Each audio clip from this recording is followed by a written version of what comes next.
Yeah, you see some folks from New Brunswick. They're there. uh, real good group. Real good group. Here, there you go. Okay, so before we start today, let's open it up to questions. Does anybody have any questions or anything they wanted to cover tonight? Last night we talked again about creative financing, cash flow, good and bad. We still want to talk about a lot of different topics in this first quarter.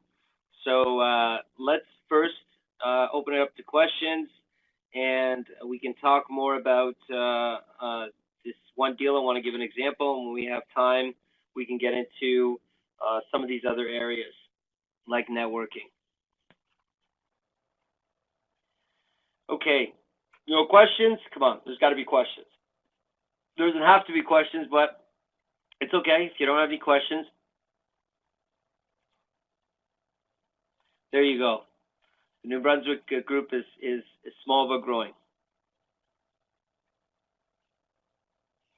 Okay, Ahmed's asking about wholesale and what's the ideal cost of the property I should buy? How should I go about refinancing a property? And awesome, good. All right, so let's talk about Ahmed's question first when we're talking about wholesale. Ahmed, the right answer to that is any property with money in the buy is eligible for a wholesale. The amount that we can charge is going to be based on the retail versus our purchase price, or what we have it under, more specifically, what we have it under contract. So if you have a property, for an example, if we have a property that's 100K and we can get it under contract for, say, 75K. Wow, having problems with my screen here. Hold on one sec.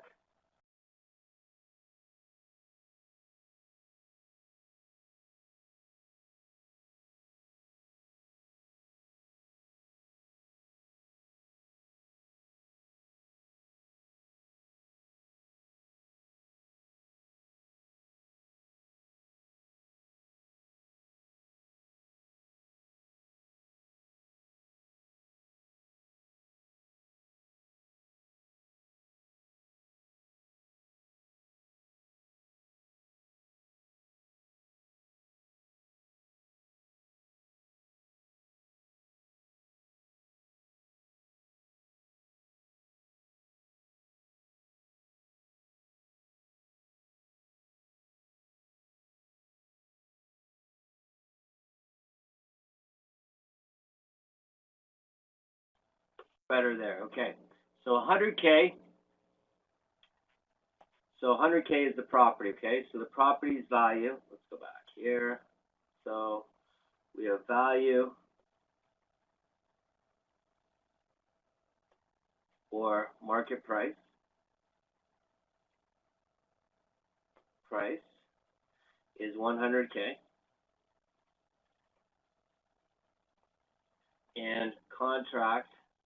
So what we have it under contract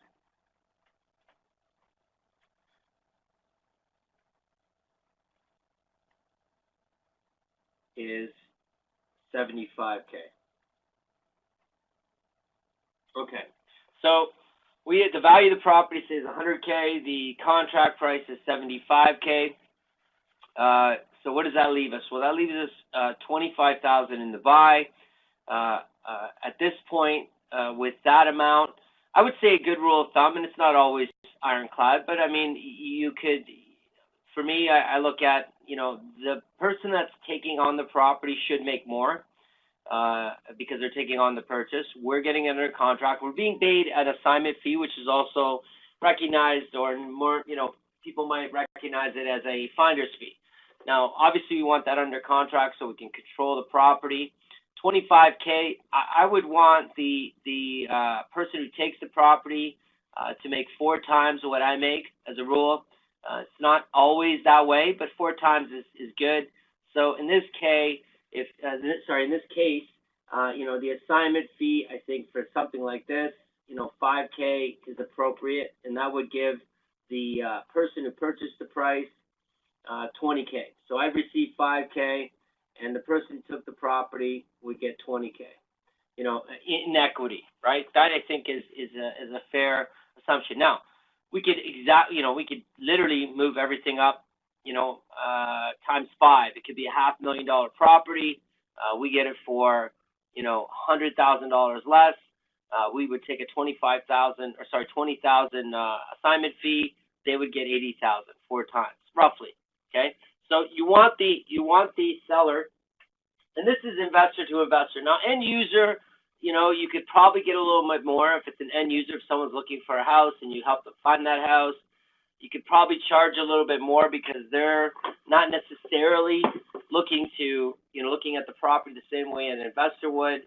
So really, the right question is, any property that has money in the buy is going to allow you to do a wholesale. Now, market to market, if you go out east, you're going to look at maybe making 1,000, 2,000, 3,000, or 5,000 on, say, an assignment. But if you go out west, you can make, 20, 30,000. We've had students do triple digits. So, it's really about the value of the property and the room that's available to share the wealth with. And you do want to share the wealth and recognize that the end user is taking on the property and will do the financing, or at least has the option to. They could flip the property or even reassign it if they wish. For us, I think it's, we want to keep the mindset of share the wealth and make sure that there's an opportunity for everyone to profit in the deal. Okay? Does that answer your question? Good. Okay. Someone else asked, my pleasure. Or what was the question? Refinancing. How should I go about refinancing a property? So to refinance a property, you're going to need an institution. And refinancing basically is getting a mortgage, remortgaging a property. So really, the typical rule when it comes to residential, at least, is up to 80%. They'll finance. Most institutions will do up to 80%. So in that example, if we go back to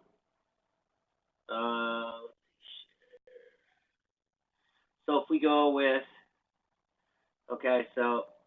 with a value, and that's what they're looking at, value of the property equals 100K. Okay. So for them, they're going to recognize, equity. So let's say this is paid off. So equity is going to equal up to 80%. Okay. In this case, that's 80K. Okay. So they're going to give us, $80,000, $80,000 in money, 80K. Just reverse that. We look at 0, 80K. So typically, you're going to see 80% is realistic for refinance. Any institution is going to allow you to do that. Now, the one, obviously, when you're going to refinance a property, it's getting a mortgage, right? So when you're getting that mortgage, you're still going to have to apply the same way. You're still going to have to do the same things as though you were getting a mortgage, you were applying for it. So in the case of refinancing a property, the advantage is that they're looking at value. There is no purchase price, and typically they look at the lower of the two when they're financing a property.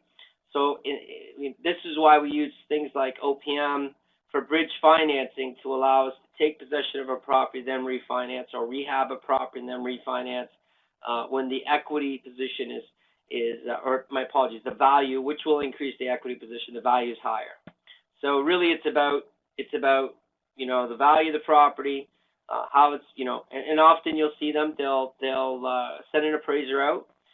Typically residential, it's going to be at their cost, the lender's cost, the institution's cost, and then they will evaluate, based on their rules and regulations. Like I said, equity, they recognize typically 80%.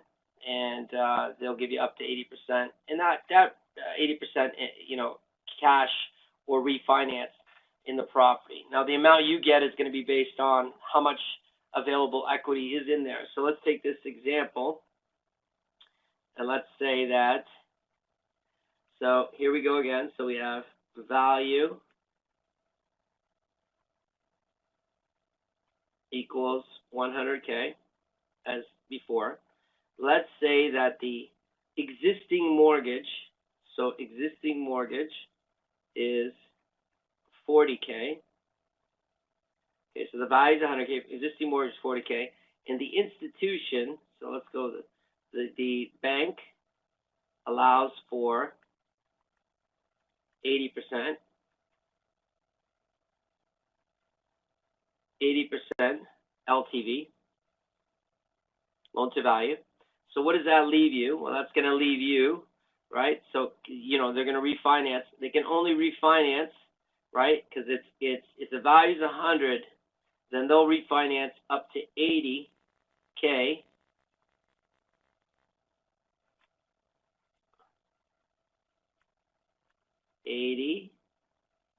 Gotta slow down. 80K minus existing mortgage, which is 40K. That's going to give you 40K. Does that make sense? Wow, this is not being nice to me today. 40K. There we go. Does that make sense? So they're not going to give you $80,000, 80% of the value, because there's a $40,000 outstanding mortgage. Now, they'll take the full $80,000 if you're refinancing with a different institution. They'll take out they'll pay out the mortgage from the other institution, but cash value they're only going to give you 40K because they're going to take out that person. They'll be first position for $80,000. They'll give you $40,000, and you'll be left with $20,000 equity in the property and a check for $40,000. I mean, minus fees. A lot of banks compete for your business, so often they will waive those fees, or they have some sort of incentive for you to move forward and transfer that debt over to a bank. This is similar to what they would do if they were looking at a line of credit. Same concept. A lot of institutions will do 80, some will do 70 or 75, but 80 is very common. Loan to value. They'll give you a line of credit minus the existing mortgage. So in this case, you wouldn't get a check for 40K, you'd get a line of credit for 40K. Does that make sense? Move that down. Okay, good. Good. Okay, so here we go. If you have a property that is cash flowing with good GRM, is higher than 6, and the cap rate is lower than 10, how should you move forward with this property? If you have a property that's cash flowing with the GRM, so based on what you're sharing with me, that would mean that the property has a lot of equity. Is that correct? Is that right? Julio, is that right? You have a lot of equity in a property?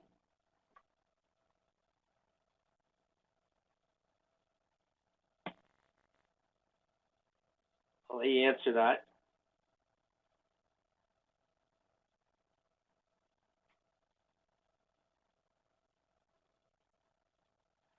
So you have a lot of equity. I would assume you have a lot of equity because if the GRM is over 6 and the cap rate is lower than 10, I would guess, based on without looking at the numbers, that you have a high equity property because that's how it's cash flowing. It's equity.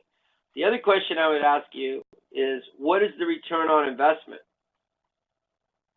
Okay, what is the return on investment? What's the cash on cash return? Do you have that number, Julio? Because that's the real question, really. You know, and I think everybody recognize kind of what I think is fair for an investment.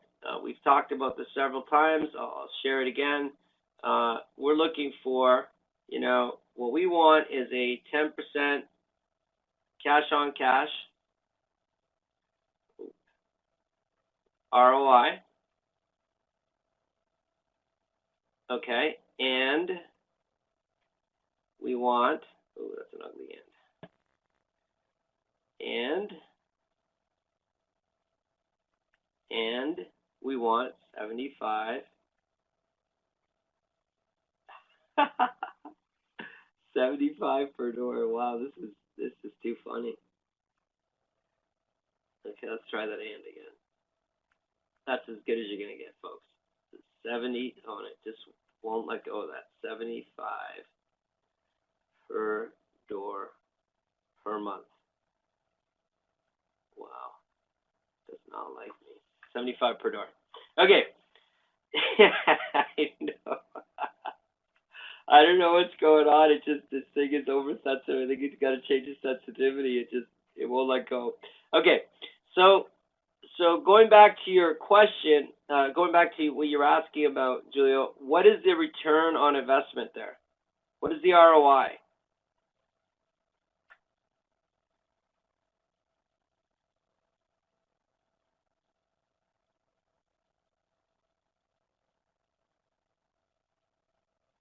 You have a 15% cash on cash return?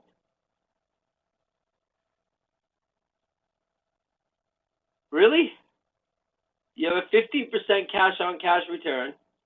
Okay. All right. So I mean, if you have how bad is the GRM? Like, how bad is the cap rate? It can't be too bad. You're making 15% on your cash on cash return. I mean, it's possible, I guess. I mean, as long as the cap rate and the GRM, not too bad. It really comes down to the numbers. What we can do, let's do an example. Wait 1 second here. Let me look at Marina's question. When I bought duplex, I asked for two main things: property and corporate name, and amortization of 30 years. I had two lenders to choose from. One lender both would allow registration of corporate name, but the difference is the amortization and down payment. The one was 30 years amortization, one 25% down with 25 years, one at 20. I decided to go with 20 to leave more cash in my pocket for later investments. Yeah, comes down to numbers. GRM is 10.25, cap rate is 5.9. So why don't we do this? Why don't we do this, Gila? Why don't we bring up a sheet and you can tell me the numbers? How's that? Why don't we do that? Okay? So let's do this. Everybody give me a second. I'm going to bring up a sheet and we can look at this together. Okay? We can all look at it. All right. Let's look at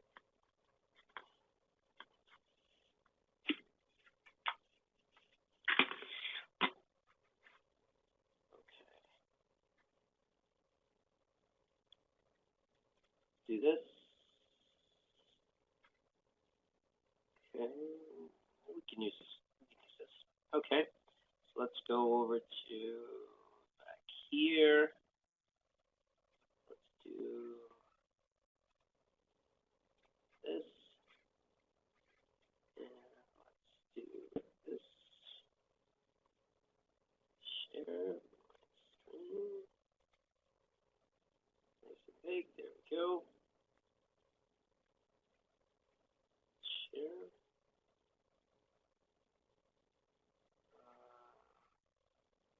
1 second. Okay, everybody see that? Okay, can everybody see that okay?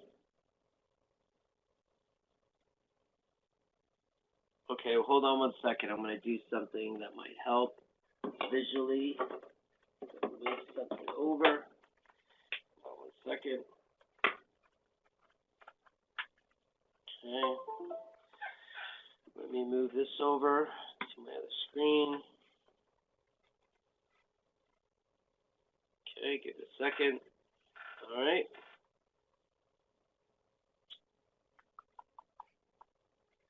Okay, let me. Oops. That wasn't good.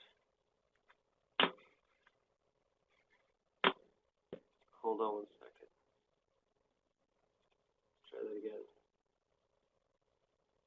Let's do second one. Nice big. Let's do this. Big. And we'll do second monitor. Share. Okay. All right, let's do that. Okay. Let's look at that. Okay, so everybody can see this. Yes. All right, good. Okay, so let's start with purchase price. What's the purchase price?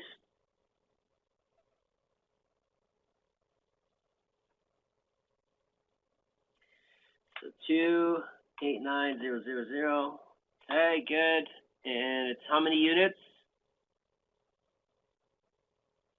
2 units. And the rent, what's the rent per month? Income, gross income?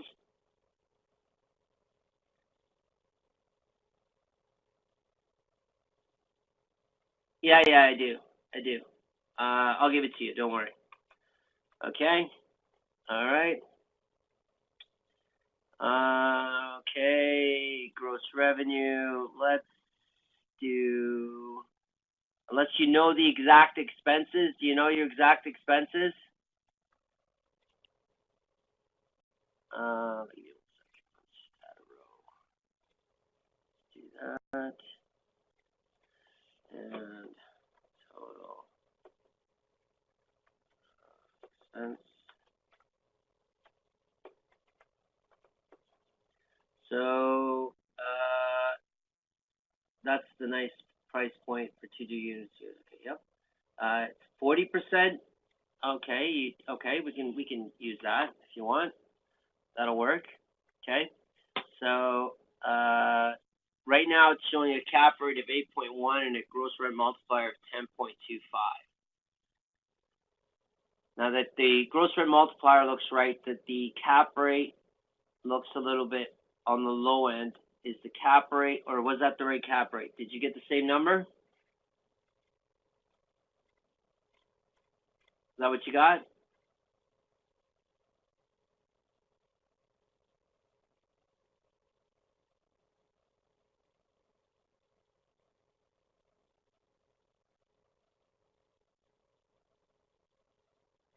You put 5% down? Okay. So if you put 5% down, what happened here? Let me see something. Hold on 1 sec.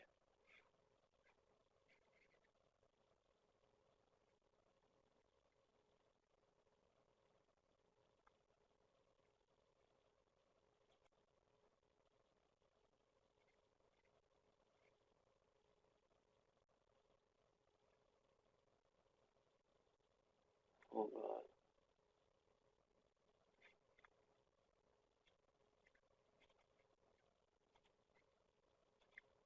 Give me 1 second. Do something here.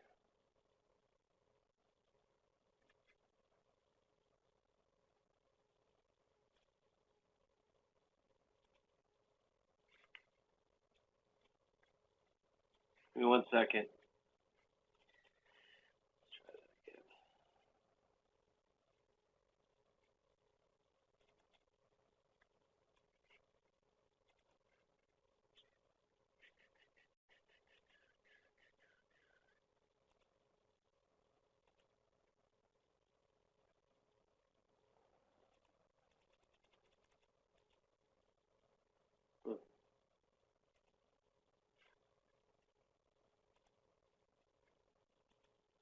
Sheet's been modified. Hold on 1 sec.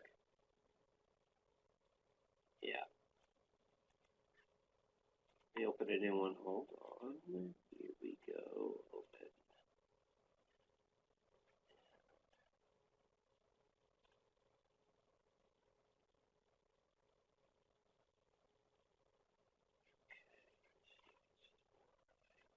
Yep. This is a good one. All right. And then again. Move that over. Okay. Let's do this again. Okay.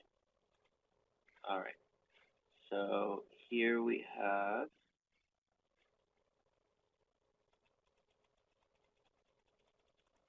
Okay. Go through this with me again. My apologies. This is hold on. Okay. So it was, give me 1 second, let me put those numbers back in. 289, 289,000. Okay, and the rents were 2050. It's 2 units, and you said 20 was your,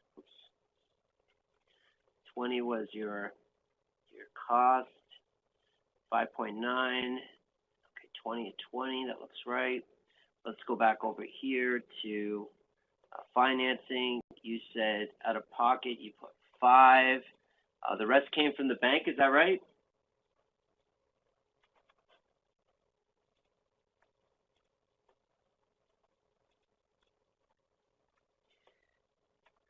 Okay, hold on one sec. Mortgage broker. Okay, but that's how much you put down. You put 14,450. Is that right? Okay. So let's go down here. Let's just double check here. So we see the gross rent multiplier is above 6, and the cap rate's 5.9, and it's showing a cash flow per unit of 8 cents. Okay, but we haven't changed this. What was the mortgage? What was the mortgage rate? Was it a 25 or 30-year mortgage?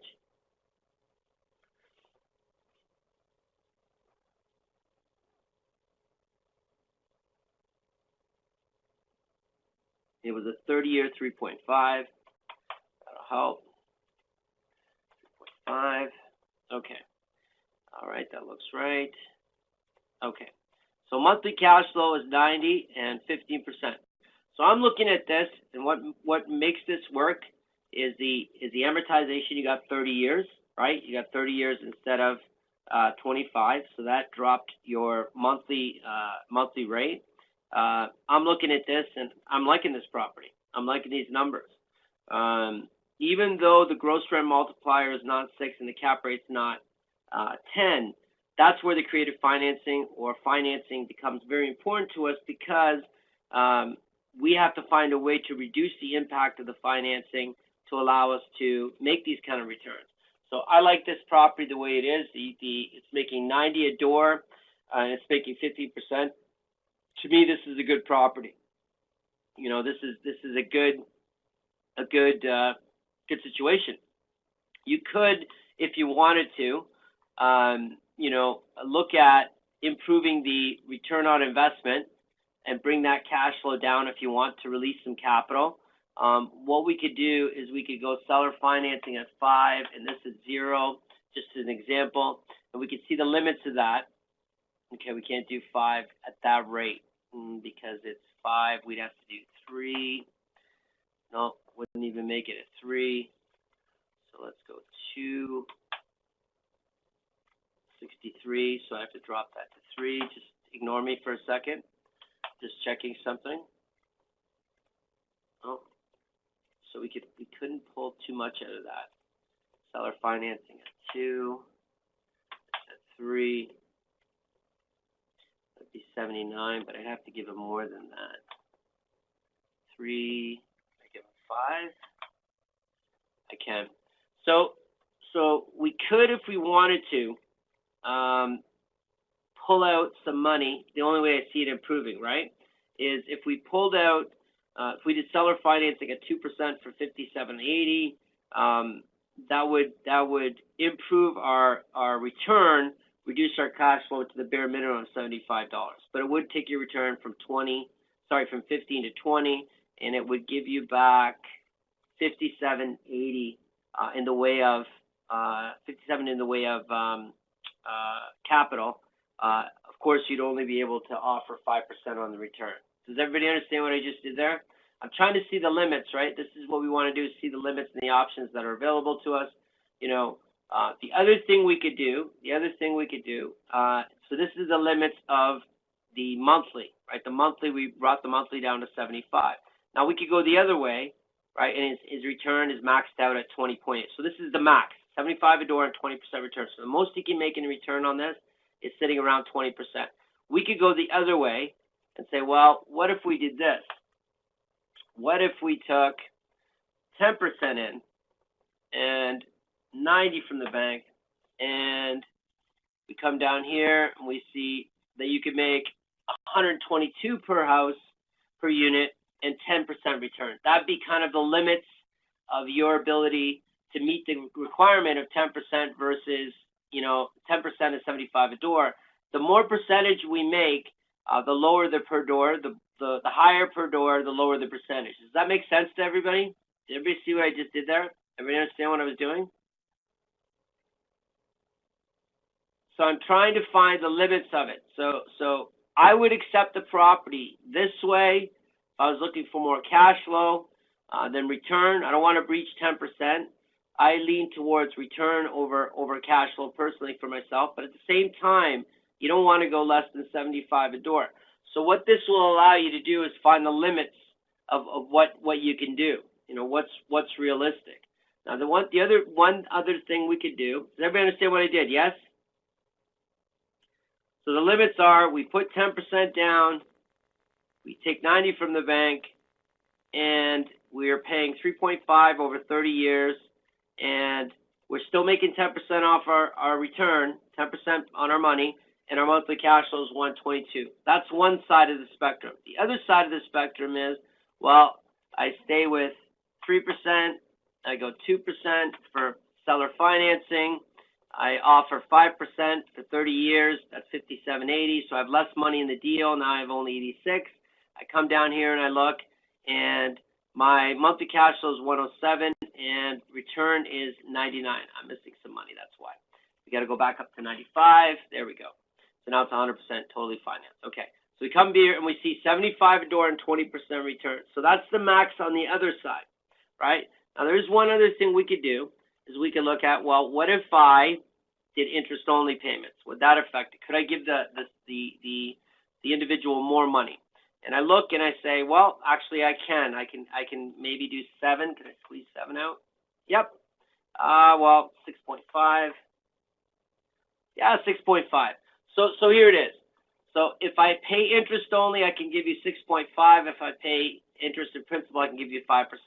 Because either one of these is acceptable for us to work with as a valid property for us to move forward on. Does that make sense to everybody? Any questions?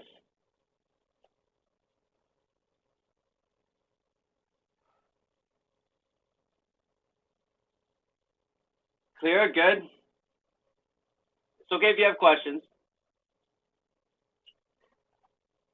What I want you to do is, I want you to practice, the extremes.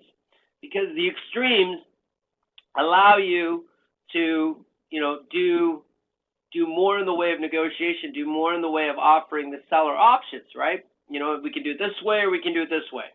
For us, what's a huge advantage in understanding this creative financing piece, this section here, is it allows you to pay more for the property. To tell you the truth, you can find ways to meet closer to the purchase price. If you do the creative financing properly, you'll profit from the deal. Now we never want to pay retail, right? Obviously, but we don't have to go deep discounts. As you can see, the property's cap rate's only 5.9%. It's only 5.9. I'm excited to tell everybody that looks like moving forward, the banks are going to start to allow us to get 30-year mortgages. They're going to come 35 or around the corner, even 40 possibly. That's all going to make it easier for us to cash flow properties because we can bring down this area. The monthly payment is what we're trying to do, is bring down the monthly payment and yearly payment because that's going to impact our cash flow. Not directly related to this example, but I'm finding properties that look like they would cash flow, but they are in rural communities, rural properties worth looking at. Eric, I'd say yes, as long as they can cash flow, right? As long as they can actually cash flow. Now, when you say rural properties, you mean single-family units? Do you mean like acreages? What do you mean?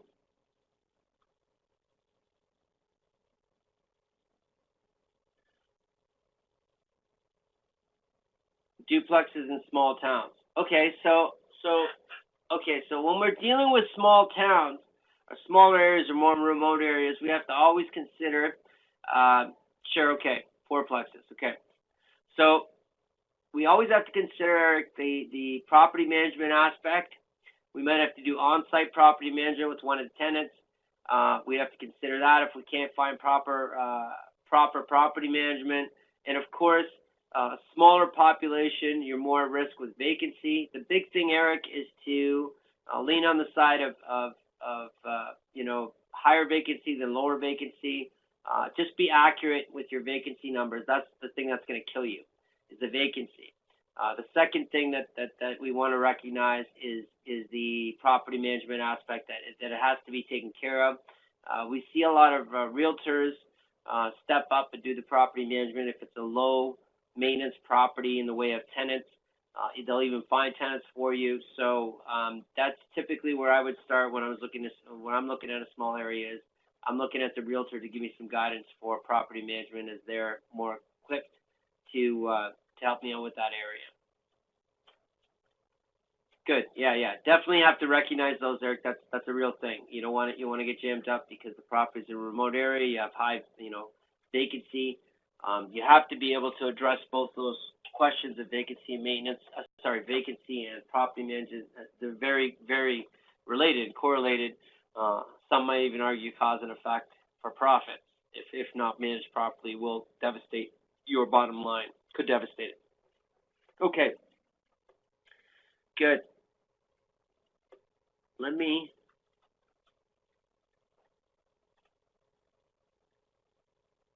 When will the bank change? I'll tell you now, Sarah, you don't have to wait for the banks. You can go to mortgage brokers right now and get 30 years. You can go to a mortgage broker and get 30 years. I'm sure the banks are going to be around the corner with that.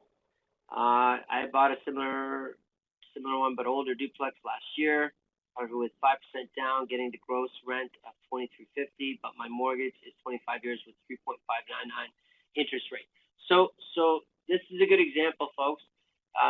If you're in that situation where you're in a 25-year mortgage or 20-year mortgage versus the possibility of getting a 30-year, what I would do is I would consider talking to a mortgage broker and seeing, what would happen if I change the mortgage up. Now, obviously, if I break the term, there's going to be a penalty that I have to recognize and assess when I'm running my numbers. But for me, I lean towards a longer mortgage than a shorter one, simply for the cost of maintaining that debt, month to month. So the lower, the better. So there will be, when the banks shift, when that happens, and I can't tell you exactly dates or anything like that, but when that happens, you'll see the banks start to compete for the business and try to attract possibly other clients from other banks by saying, look, take your 20-year mortgage, 25-year mortgage, and change it to a 30-year, and the interest rate is comparable or better, and you'll save money because you'll keep more money in your pocket. So it wouldn't be shocking to start to see those ads when that happens.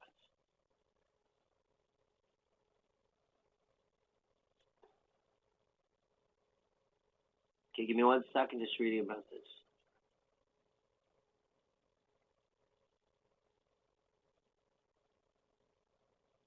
Okay, so if that, looking at this property that you've shared with us here, the one, putting 5% down, 158, 25-year mortgage, you might want to consider, I don't know what the term is on that property, on that mortgage, you might want to consider, looking towards a mortgage broker and asking for longer rates. Longer amortization, and seeing what you come back with.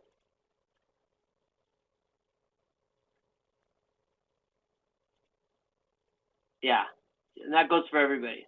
The big killer, well, not killer, but big thing that you're obviously trying to deal with is your financing. You want your financing cost to be as low as possible. If you look here, I have 30-year. Just looking at this example, look what happens when I go to 40-year. Look what happens. 44% and $159. You see that? Everybody see that? Let's see if I can get that all on one screen. So this was originally 30-year. So it was, let me just make this a touch smaller. Okay. So when we look, I'll make it a little bit smaller. There we go. So we were at 30-year mortgage. We'll look at 25. Say it was 25-year mortgage. It's just a 25-year mortgage devastates the numbers, right? from $4.20 to, 1.2% return. Let's take this back to where it was originally so we can get a better assessment of it. So $19, $20 and 3.3% return with a 5% down.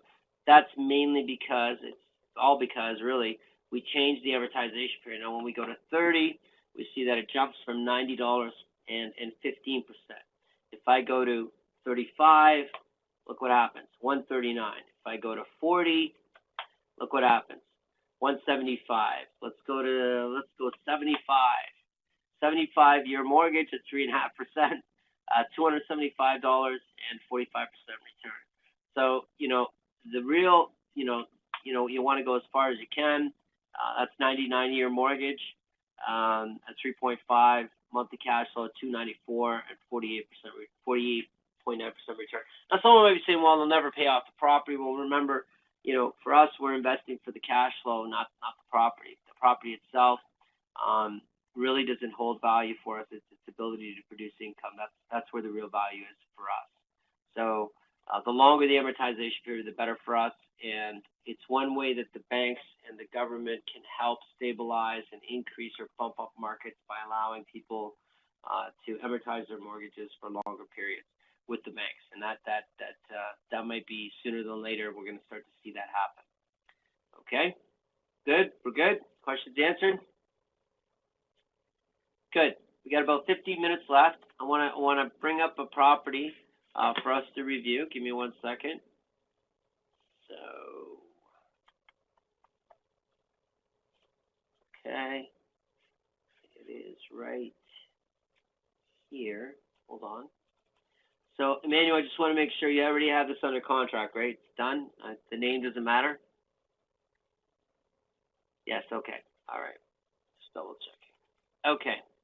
So the property we're looking at here is in New Brunswick. Emmanuel just closed on it. It's $36,736. It's a 4-unit building. It's going to make $450 per unit, $21,600. You can see right there he's put $20K for renos. So we'll talk about that in a moment. We got taxes, insurance. We have snow and garbage removal. We have water and sewer, and yeah, that's right. So that's in addition to, right? 36,737 plus 20,000, right? Yeah, okay. I'll get to that in 1 second. But currently, right now, you've closed on it at 36 and change. Okay, we come down here, and I love this. He put the vacancy at 10%. He's not making up numbers. He's being real about it. Maintenance 10.5. I'm assuming it's an older building, but at the same time, after the rehab, maybe this can come down. The maintenance number can come down. As you rehab the property. We have management 5. I'm assuming the management, you've set that up already, Emmanuel. You have that in place, or will have that in place. You're going to be able to get that to 5%. Is that right? Yep, beautiful.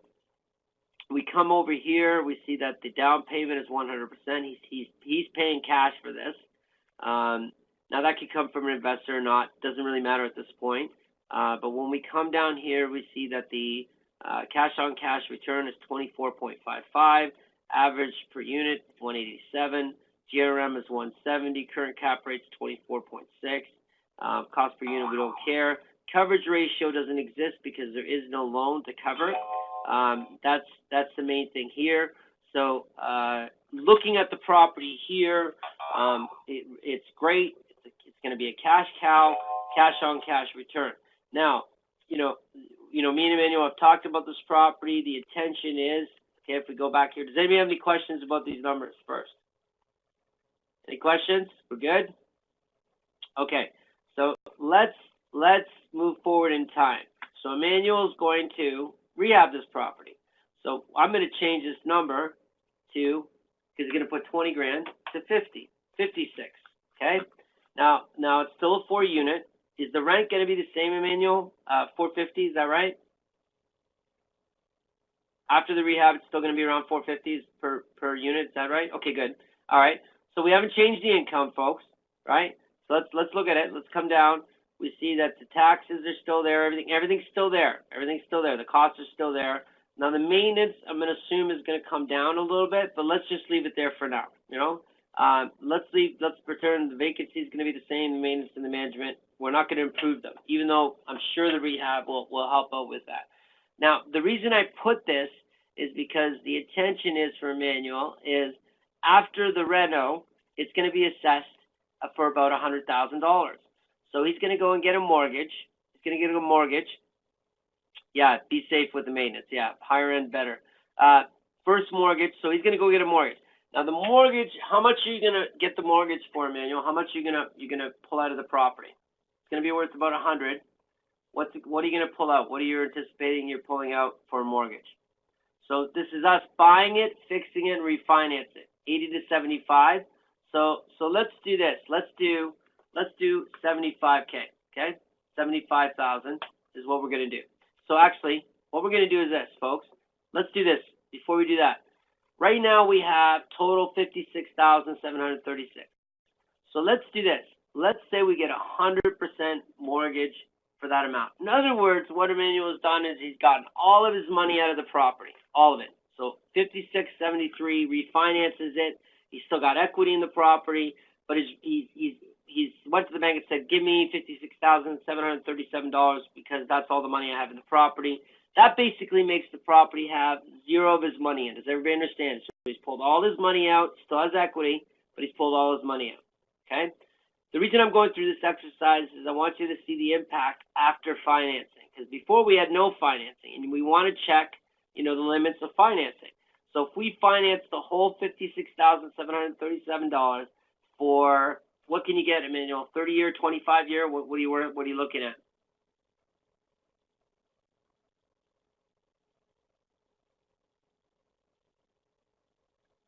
What are we looking at for amortization?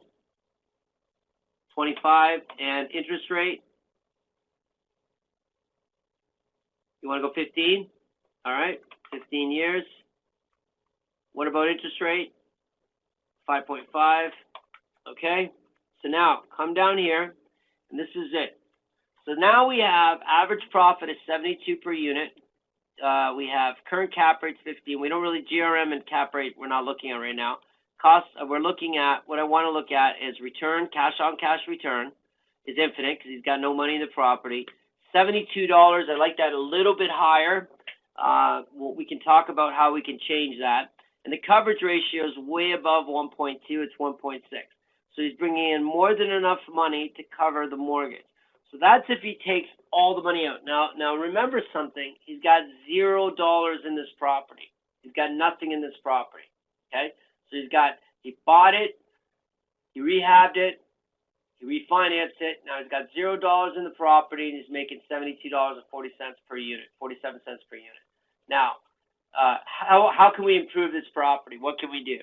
Okay, so what we can do right off the hop, obviously there's two major areas.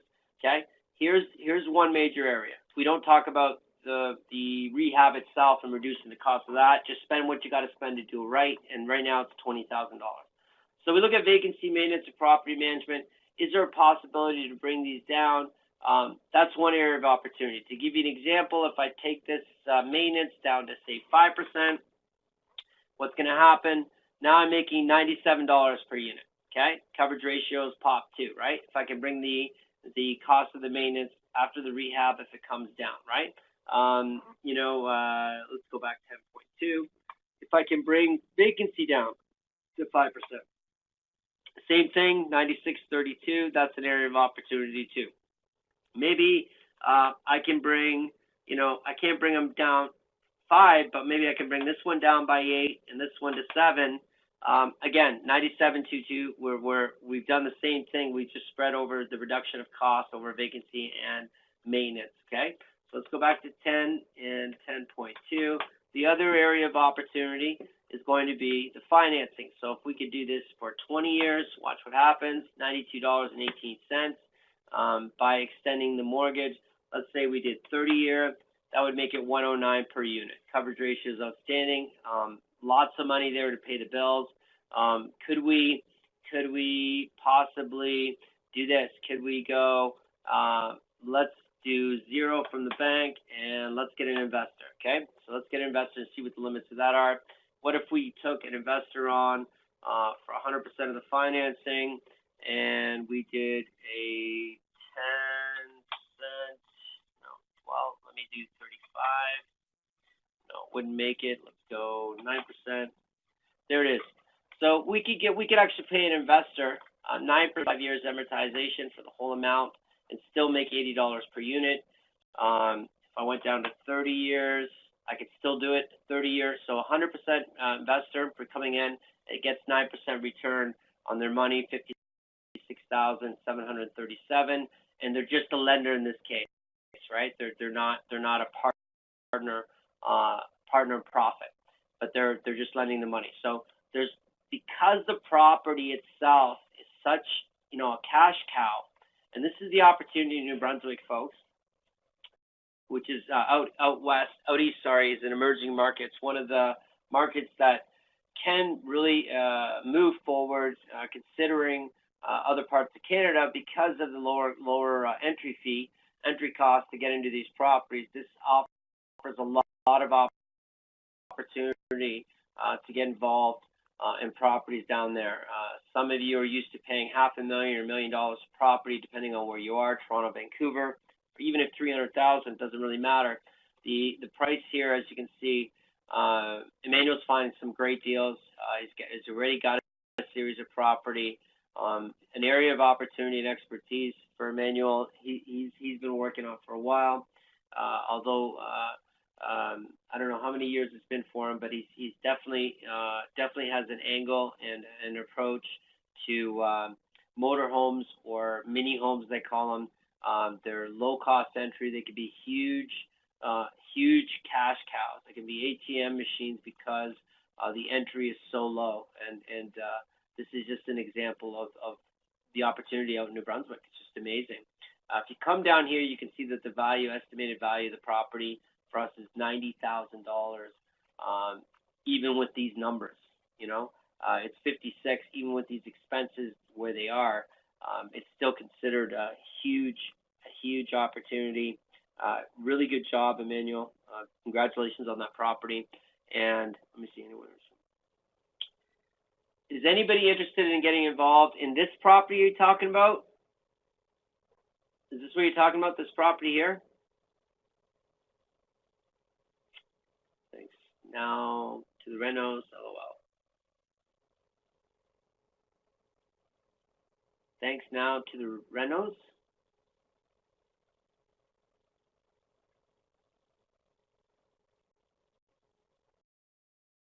Just the idea of investing in this area. Oh, okay. All right. Well, here, let's do this. Don't put up your email, folks. Don't do that just yet. Let me shut off the recording, which I'll do in a few minutes. We're almost done for the night. Is there any? Just hold off your emails for now, please. Don't type anything in. We'll do that at the end of the meeting. Does anybody have any questions about what we've covered tonight? As we wrap up, we got about a few minutes. Does anybody have any additional questions?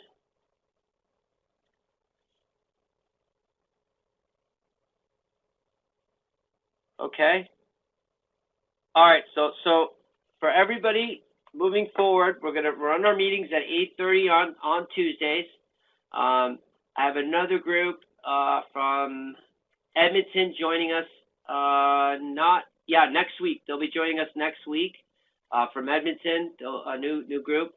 I'll be with them another week on their own, as they've done for all of you, and then they'll join the larger group. What I'm going to do now is I'm going to stop the recording in a moment. Before I do that, I just want to make sure everybody's good. If you're good, type in yes or Y. Good. Everybody good? Good. I want everybody to remember 8:30 is the new time. 8:30 is the new time. Okay, bring your questions, bring your deals. We'll go over them together. My pleasure. And what I'm going to do now is, hold on here. Stop sharing for a second here. Okay. So here we go. I'm going to